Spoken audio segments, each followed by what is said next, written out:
One of the UK's oldest cold case murders has finally been solved, and this 92-year-old man has been revealed as the killer nearly 6 decades later. I'm arresting you on suspicion of the rape and murder of Louisa Dunne. In 1967, Louisa Dunne was attacked in her home in Bristol. Mum went in, found her dead. A huge manhunt ensued, but the killer was never found. Until now. So who is Ryland Headley, the man behind the murder?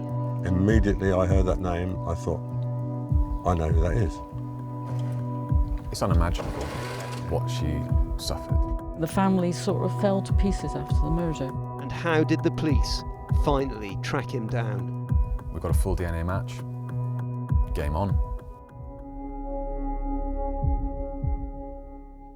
In the Avon and Somerset Police Archives lies its vast collection of investigations. Its cold cases are here, containing the files of more than 30 unsolved murders. One of them, that of Louisa Dunne in 1967. A case long considered by some unsolvable, but reopened in February 2024 by a new cold case team. It was a very interesting one for me, just on the fact that there had been no forensic examinations undertaken before, so that really sort of pricked my ears up and made me think, what could we have here? Bristol, in the southwest of England, in the swinging 60s.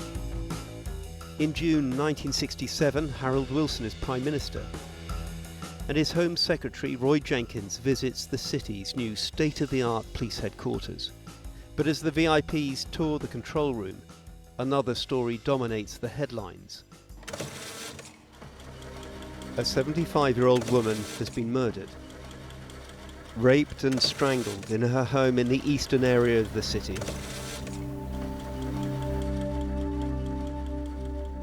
Her name is Louisa Dunne, and she lived on Britannia Road.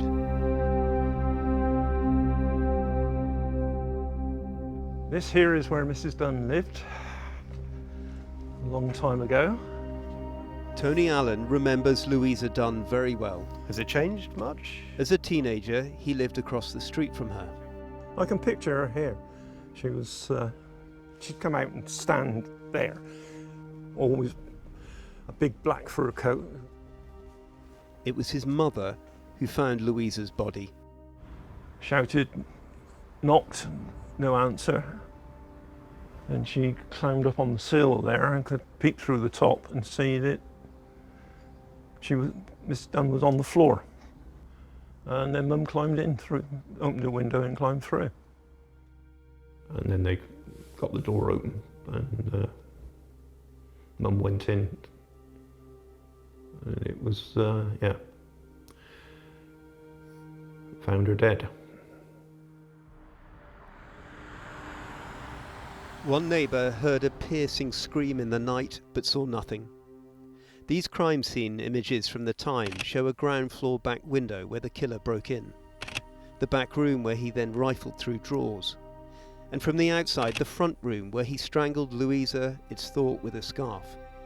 She was found on the floor with bruises to her neck, blood in her ear. Her underwear was around her ankles. It's unimaginable, what she suffered in her own home where she should have felt safe. I've seen the photos as part of the investigation. They're horrific. I can't even begin to comprehend how terrified she must have been, having an intruder within her own home, attacking her, raping her and ultimately killing her. The family sort of fell to pieces after the murder. And I didn't realise that was what was happening at the time, but I do now. Mary Dainton is Louisa Dunne's only surviving grandchild. She also lives in Bristol, and at the time of the murder was a 20-year-old art student in the city. This is a photo album of the photos that I have left of my grandfather and my grandmother. Louisa Dunne's was a life stretching all the way back to a different Victorian era. In Bristol's then booming tobacco factories, she found work. She married a local trade unionist and alderman, Teddy Parker. Together they became leading lights in the city's labour movement. This is one of the last photos of her, as Teddy, in declining health, is carried in his hospital bed to vote in Labour's seismic 1945 election victory. In the photographs I have of her, she's always with my grandfather. She's never on her own. She's nearly always in the second row.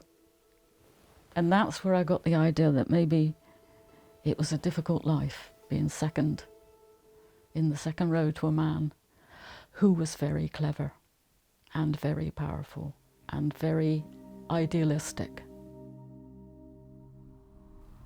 But Teddy died young, and by the 60s, remarried, then widowed again, Louisa's life in Bristol was unrecognisable from before. Now an alcoholic, alone and estranged from her daughters. The very sad part of it, she was struggling. She was alone and she was very vulnerable. I mean, she was so frail, there's no way she would have, I just can't believe anybody would do it. It must have been absolutely terrifying. And the reality of a rape, I don't like thinking about. I don't think anybody does. The murder of Louisa Dunne sends shockwaves throughout the city. A huge manhunt follows.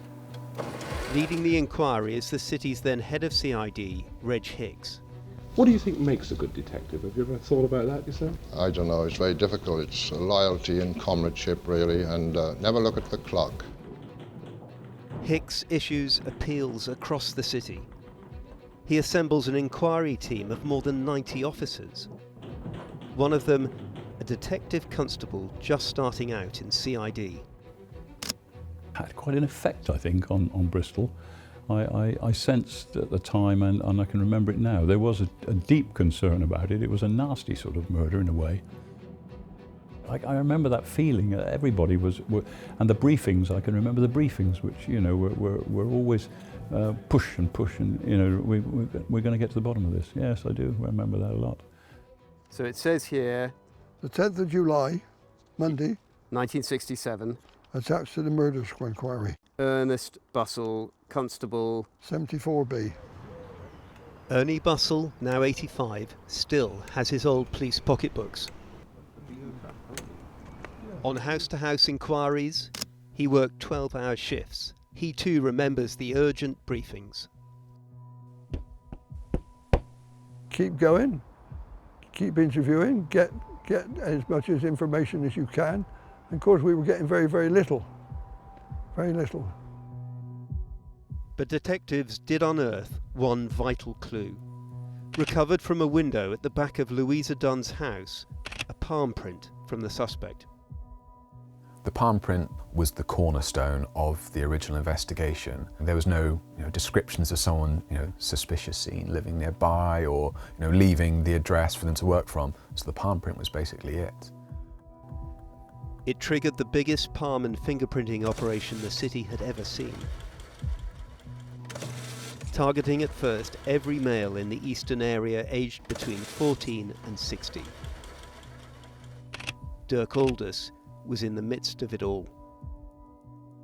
We'd introduce ourselves to them, say we're from the murder investigation team, had they heard about the lady who'd been murdered and so on, have that sort of a conversation with them, find out who lived there, how many people lived there. More than 8,000 people, remarkably, were interviewed by detectives. And then we just work our way around to saying, do you have any objection to giving us your fingerprints, in your palm print? I had a roller, I had an old roller and an ink pad, a brass ink pad, and I had bottles of ink, and they had to wash their hands afterwards. I mean, it was that sort of a system. And where would you take the prints? Oh, they go back into the murder investigation room. Yeah, everything would go back through there. The investigation widened to Ireland, even to Canada, as more and more forces got involved. In total, more than 19,000 palm prints were checked, but still nothing. The inquiry eventually shut down. Louisa Dunne's murderer had slipped the net. Over the decades, how did you reconcile in your own mind the fact that your grandmother had been murdered and yet no one had been caught?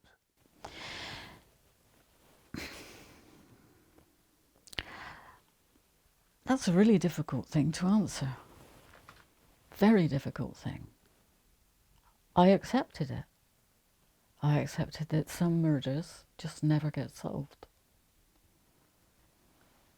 And some people just have to live with that emptiness and that sadness. That's my mother. Mm-hmm.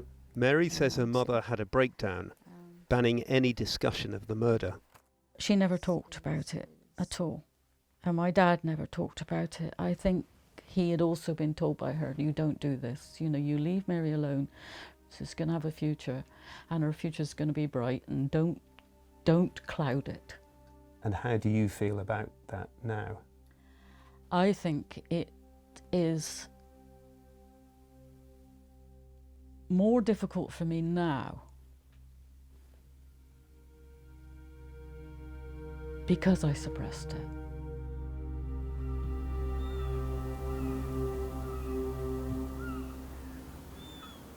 It wasn't until the year 2024 that a breakthrough finally came. First of all, what do you make of this case? Wow, where do I start? It's an insane case, to be fair. The fact that it is so old. Heidi Miller is a police forensics specialist. She'd been asked to examine the original exhibits. We had lots of items of clothing from the deceased and from the scene. We had tapings from the deceased. I had a list of probably about 30 odd exhibits that had been taken from the scene that we still had and that were recovered from the archive. There'd been some attempts in the past to re-examine the case, but a new review team was in place. Among items sent for the very first time for forensic testing was the blue skirt Louisa Dunne had been wearing that night. Could it contain any traces of semen and a suspect's DNA? The first thing that they would do in the lab is an acid phosphatase test where they put sort of filter paper over the skirt and spray it to obviously see if there's any reaction that gives them an indication that there might be semen present. And that was negative initially. But then a forensic scientist cut out sections of the skirt. He used a chemical washing process to detect sperm cells, and this time it was positive, yielding a full DNA profile. It was just goosebumps, and I still get those now, from September last year when I remember that call. But at that point I didn't know whether that person was dead or alive. We knew nothing, just that it had hit against a profile on the National DNA Database. So I went to my forensic submissions team, and a match report had gone through to their email address, and that's when I first heard the name Ryland Headley. It just makes me go cold. Yeah. And when you found out he was alive? Game on. We've got a full DNA match. Let's do this. I was on a bus, off to go and buy some art equipment, and my husband rang me and said, the police are here, they want to talk to you. Can they come and pick you up? Mary was met by 2 officers and taken back home. She said, this is about your grandmother. And I said, have they caught him? This came out, I never thought I'd say anything like that. Have you caught him? And she said, we have a suspect. So I sat there completely stunned. Finally, after nearly 6 decades, a murder suspect emerges. I'm from the police. Good morning, hello, I'm from the police. Mr. Headley? Yeah. In the ageing shape of a 92-year-old man originally from Jamaica, living in Ipswich, called Ryland Headley. You've been arrested before? Have you been arrested before? You have, okay. His DNA went on the database following an unrelated incident in Ipswich 12 years ago. Fingerprints too, but crucially not his palm prints. He claimed apparently arthritis in his wrists meant his hands weren't flexible enough to give the prints. I asked the police, was he married? Did he have children? And they weren't allowed to say. All they could say was he's had a life. Was there any conversation between you and Louisa? No comment. There were a number of people nearby who heard a scream in the early hours of the morning. No comment. Did Louisa scream? No comment. What made her scream? No comment. At one point, he laughs dismissively when asked about breaking in through different windows in Louisa's house. You look a bit confused by that. Do you want to ask me something? He said, no, and you often climbed up 2 windows at this and that people's house. No comment. A bit annoying question, you know. Ryland Headley's wife died 10 years ago. He has 3 children and 1 stepchild. Much of his working life was spent on the railways. He was so quiet, an old family friend recalled to us, he was barely noticed. So Louisa was found, as I said, lying on the floor in that same room, having been raped. She also had a scarf on her neck and a stocking. I think the scarf was underneath her neck, round the back, and the stocking over the top. No. Okay. Can you tell me how those items got there? No comment. Did you use those items to strangle Louisa? No comment. To nearly every question, it's the same answer. But however strong a case the police think they have, Ryland Headley is about to take this to trial, denying any involvement whatsoever. And suddenly, a whole new light is also being shed on another major crime story lost in the passage of time.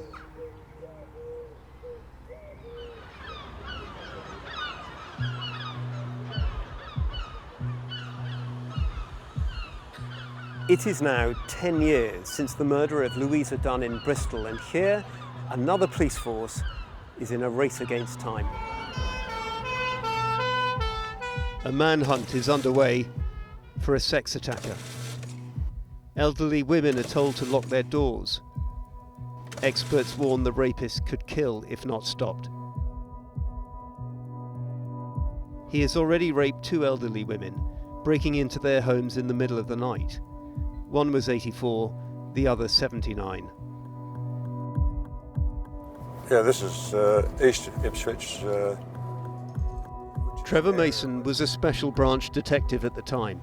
He was brought into the investigation alongside many others. There was uniformed officers were brought in, special branch, drug squad, fraud squad, intelligence. We just about dropped everything and came in to help. So it was huge in that respect? Oh, it was massive, absolutely massive. There was undoubtedly a fear that someone might be next, and that's why the pressure was on to make the arrest. As in Bristol, prints found at the scenes trigger a vast operation. The hunt for a suspect extends across the city. Within weeks, they collect the fingerprints of 5,000 men. One of them, a 45-year-old called Ryland Headley. He's charged after his prints match those of the rapist. Headley later pleads guilty to both rapes and multiple burglaries and is jailed for life. Court transcripts lay bare in harrowing detail his elderly victims' accounts of what he did to them, what he said to them. This is the first time Trevor Mason has seen them. She is aged 80, a widowed lady. She lives alone at the address given on the evening. She tried to push his hands away and indeed tried to bite the man's fingers, but this old lady had false teeth which were not in. She was crying at this stage and he removed her bedclothes and said, "Take your knickers off." She said, "Please go away and leave me alone." And he said, "If you don't, I will strangle you." This time the lady was aged 79, again a widowed lady living on her own at the address given. Come on, I'm going to make love to you. Come on and get it over. She commented that she was terrified at this and she could hardly speak. She tried to scratch his face, but he backed away. She made an attempt to reach for the bedside lamp and he got both of her wrists quite tightly. He was hurting her arms. She tried to wriggle away. He then wound the corner of a sheet around her wrists and pushed her arms and hands up to her right shoulder. "Leave me alone," said the lady. "Would you like anybody to do this to your mother or sisters?" Terrible, really, really is bad. So that was the man that you were after? That's the man we were after, and thank goodness we found him.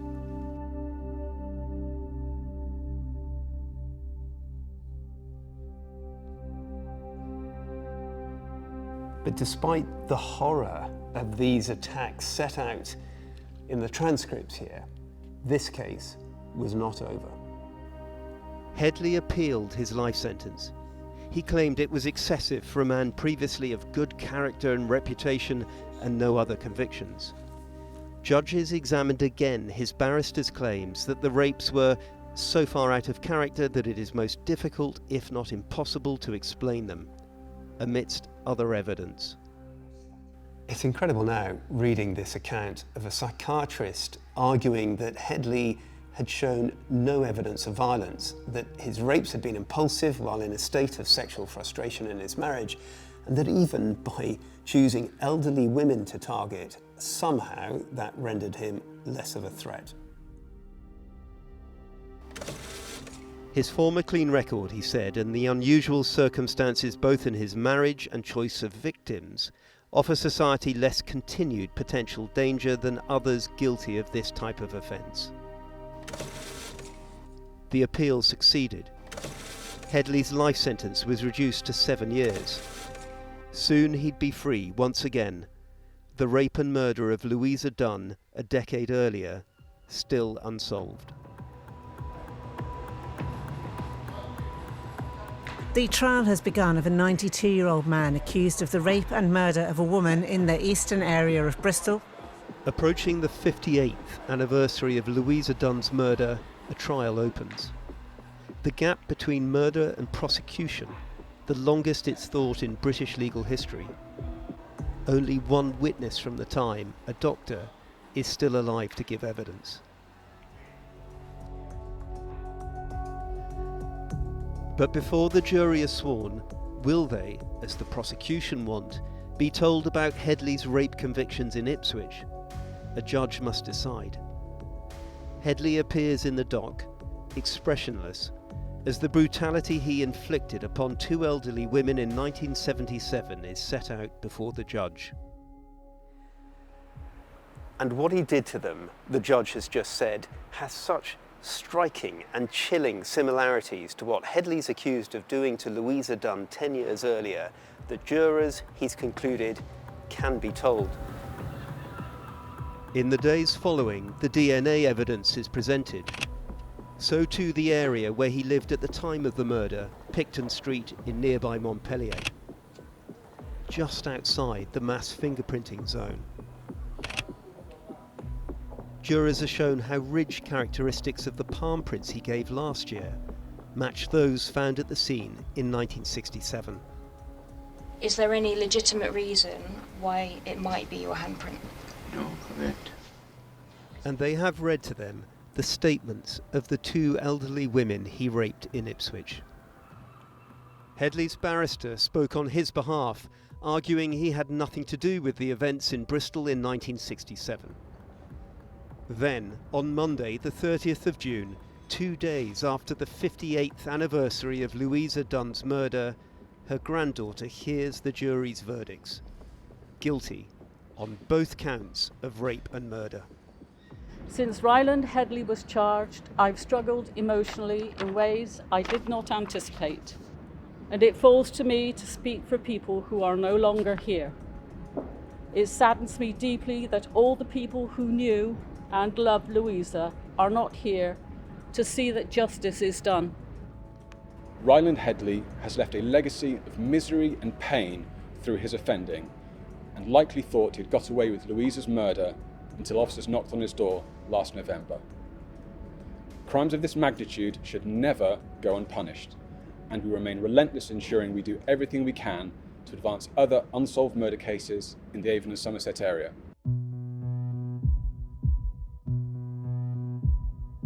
Are you at all sad in any way on leaving the force today with any particular crimes unsolved? Yes. I've had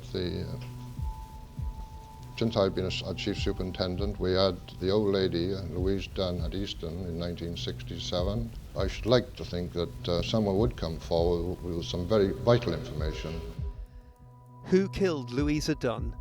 A question which haunted a British police force for nearly 6 decades finally has its answer. Why does a case like this matter? Because some people might think it's just very old, very historical.